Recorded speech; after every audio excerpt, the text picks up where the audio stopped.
Então esse é o nosso laboratório de temperatura, tá? A gente vai usar o forno Mufla. Esse forno aqui, ele é revestido com tijolo refratário, tá? E aí ele mantém uma temperatura, o máximo dele é até 1200 graus. Agora ele está caindo porque eu abri ele, tá? Como que eu regulo então aqui a temperatura dele? Embaixo é a temperatura que inverte, é a temperatura que ele vai ficar em torno, e em cima é a temperatura que ele está lá dentro. Como que eu regulo? Tem essa bolinha aqui, eu aperto, tá? E aí aparece o sinal de pontinho aqui, ó, esse pontinho piscando.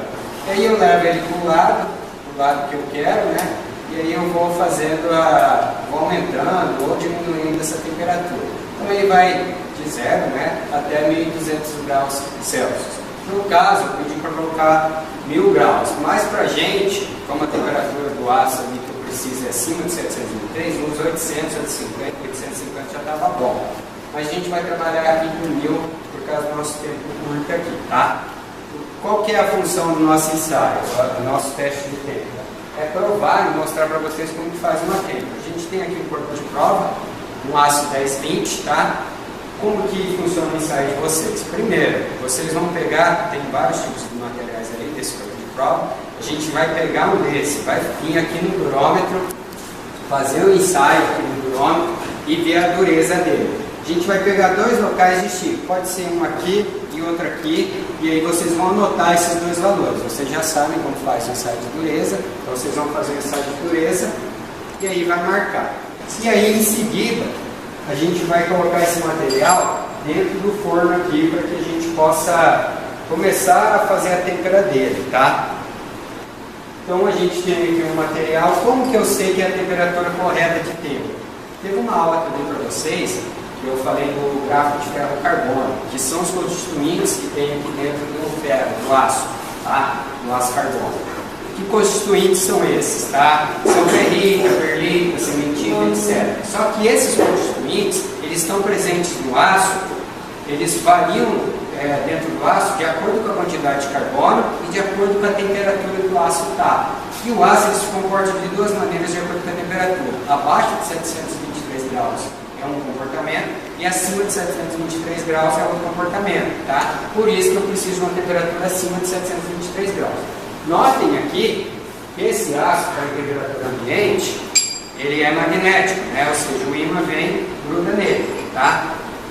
Se eu não tenho um forno Mufla e eu não tenho a temperatura que ele está setado, como que eu sei então qual é a temperatura correta então de fazer a temperatura? O pessoal usa o ímã. Por quê? Quando o aço está na temperatura correta, o ímã já não gruda mais nele, tá? Então essa é a sacada. Então o que eu vou fazer? A gente vai pegar esse material que já está aqui dentro, a gente vai passar o ímã, tá? E aí a gente vai ver. Se o ímã grudou nele, volta para o forno e deixa ele lá. Se o ímã não grudou nele, a gente vai fazer a temperatura, tá?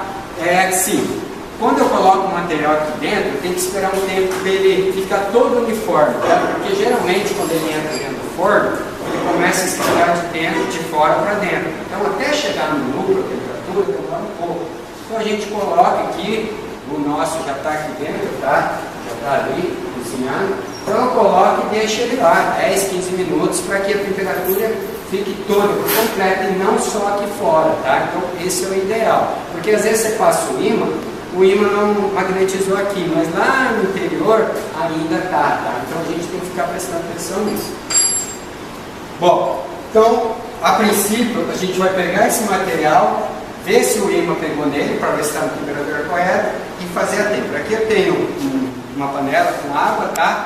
E aqui, para fazer a temperatura, eu vou usar 1 kg de sal refinado, tá? Porque eu não vou usar uma água normal, porque eu vou fazer uma salmoura com isso.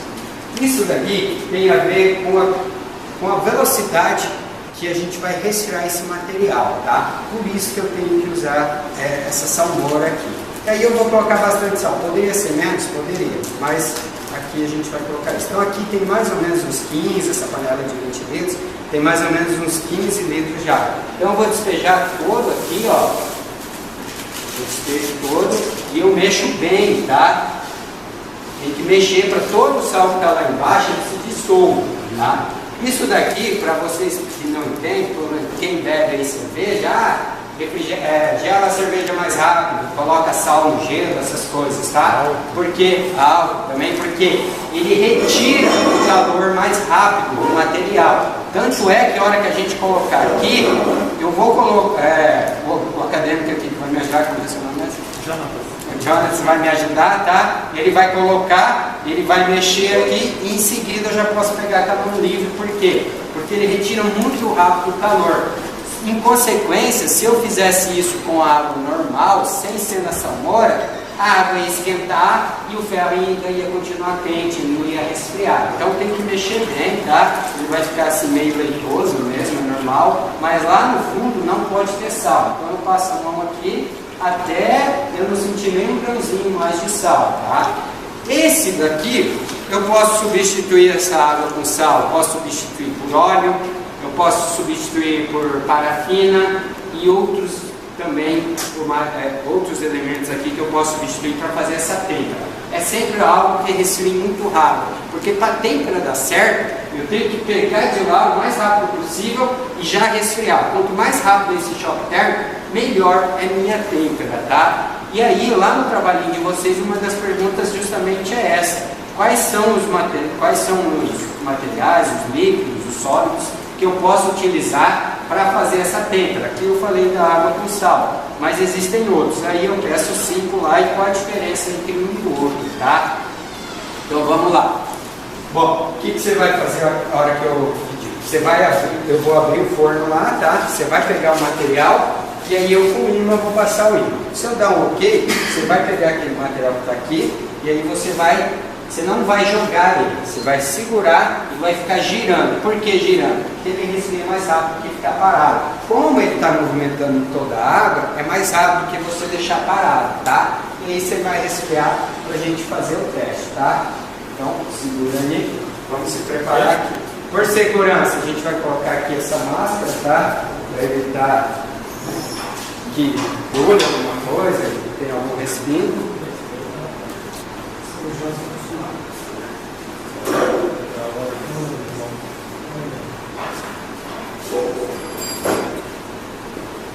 Outra coisa ali que eu não falei também para vocês, além de fazer o teste de dureza, que é antes de eu colocar o material no forno, eu vou fazer um ensaio de tração. É lógico que não é com o material que está aqui dentro. Então primeiro eu faço a dureza, veja a dureza antes e veja o gráfico de tração antes, tá? Aí, como você já fizer esse gráfico de tração com esse material, você já tem esse gráfico. E depois, esse material que eu vou fazer a têmpera, ele vai sair daqui temperado. Eu vou colocar lá, fazer o ensaio de dureza, ele vai dar um novo valor de dureza. Aí vocês vão me dizer se a dureza ficou maior ou menor. E aí, depois que eu fiz o ensaio de dureza, eu venho aqui e faço o ensaio de tração com esse material que eu acabei de temperar. E aí vai dar um gráfico diferente. E aí eu quero saber, esse material, ele ficou mais dúctil ou mais frágil por causa dessa têmpera, tá? É o gráfico que vocês vão analisar e ver. Então, professor, se deixar uns 10, 15 minutos já tá bom, né? Na verdade, a gente vai saber se tá bom mesmo quando a gente passar o imã e ver se o imã não tá pegando. Mas o que vai acontecer com o material se deixar, sei lá, 1 hora aí? Não, ele vai ficar só cozinhado, não vai acontecer nada não.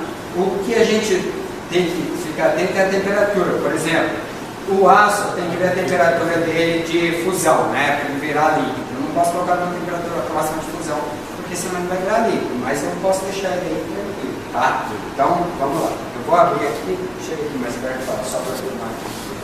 Eu vou abrir, ele vai pegar o material, eu vou passar o imã rapidinho. Lembrando, ó, o imã gruda, ó. E aí, se o imã não grudar, rapidinho, ele já vai lá e faz o processo, tá? Então, vamos lá. Pode pegar uma aqui. Qualquer coisa é só a luz para frente. Oxi. Não, pega. Ó, passando o imã aqui. O imã não tá pegando, tá? Pode fazer lá. Tira.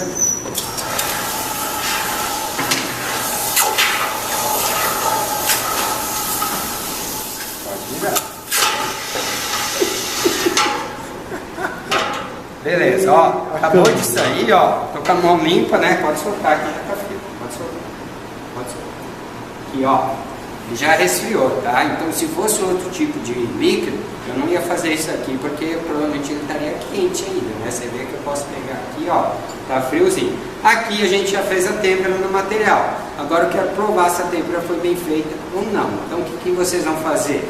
Ensaiar esse material com ensaio, fazer 2 testes de dureza, ver se a dureza aumentou, tem que aumentar, e aí fazer o ensaio de tração e a gente vai analisar o gráfico, tá? E aí o que vocês têm que levar em consideração para fazer esse relatório, que são as perguntinhas lá que eu mandei no e-mail para vocês, que vocês têm que me responder. Apesar que algumas eu já respondi ali, né?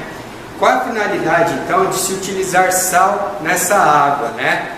Para fazer a têmpera. E o que aconteceria se eu não colocasse o sal? Se fosse só água da torneira mesmo, né? O que mudaria nesse processo, tá? Outra coisa aqui, por que o aço, esse aço aqui, ele perde a capacidade magnética quando é aquecido a determinada temperatura, tá? Aquela temperatura que eu falei para vocês. E que temperatura que é essa, tá? O que mais que ele fala aqui? E o que é que acontece no aço internamente com as suas propriedades? O que muda aqui dentro para ele deixar de ser magnético? O que a temperatura influenciou para ele deixar de ser magnético? Acho que na minha terceira aula eu comentei sobre isso com vocês lá, tá? Quais são os líquidos, fluidos ou sólidos mais utilizados para resfriar o material? Por exemplo, água, óleo, parafina, esses são 3. Pesquisem mais 2 e falem qual a diferença entre um e outro, tá? E aí, a dureza do material aumentou ou diminuiu? Então, a dureza antes e depois, aumentou ou diminuiu? Quero que vocês me digam isso. Por quê, né? E quais foram os valores lidos no durômetro? Antes e depois, tá? E o que mais? O material ficou dúctil ou frágil? Como que vocês vão saber isso? Analisando o gráfico do ensaio de tração, tá? Por que, né, que ele ficou? Analise os gráficos, né, que vocês vão ter e comente porque os gráficos ficaram diferentes, tá? A têmpera, ela pode ser feita no forno mufla. O pessoal faz muito aí no dia a dia com maçarico, eles aquecem com maçarico, aquecem, passa o ímã não está mais pegando, eles vão lá e faz. Quando eu quero a têmpera, que nem ali o acadêmico que ele trouxe aqui esse material, por exemplo, esse material eu não preciso temperar ele inteiro, eu só preciso que a têmpera pegue aqui só, tá? Não preciso que a têmpera fique no material todo, porque aqui eu quero uma ductibilidade ainda nesse material. Caso ele caia, caso eu bata aqui, ele não quebra, eu só quero a dureza aqui. Então, nesse caso, o mais correto seria aquecer com maçarico, né? Até essa parte aqui não está mais pegando ímã, aí eu venho e faço a têmpera, tá? Se eu aquecer ele todo, a têmpera vai pegar no material todo. Aí pode ser que, dependendo da profundidade da têmpera, se esse material cair no chão, ele quebra, tá? Porque ele vai ficar muito frágil. Então, essa é a diferença. Geralmente a gente só faz a têmpera na superfície mesmo, bem superficial, só onde que eu quero mesmo que seja puro, tá? Não é no material todo, mas aqui nesse caso, didaticamente, para que vocês entendam, é assim que a gente vai fazer, tá? O processo inteiro. Alguma dúvida aí? Funciona, tá? E aí a gente pode fazer têmpera com qualquer material.